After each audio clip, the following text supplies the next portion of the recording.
Good morning po guys, nandito naman tayo para mag-TA dito sa Bitcoin. Ngayon ay Monday ng madaling araw.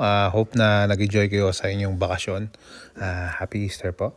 Okay, so kung nakikita nyo dito sa 1-day time frame ng BTC, nag-print ng red dot dito sa Bumanchu indicator. So ibig sabihin po niya na is more likely na the rest of the day mag-aangat po tayo for the daily. Saka nakikita nyo po rito mukhang bull flag ang nagpiprint. Tingnan natin, drawing natin mga bossing. Ayan yung pole, tapos ito yung under pole. So nakikita nyo, clear na clear po yan ha.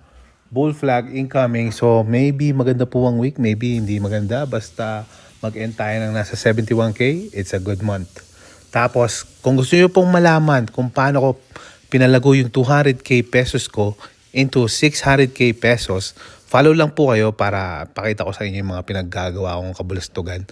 Tapos, maybe pwede nyo gayahin pero not financial advice. Entertainment lang po tong channel ko. Thank you po.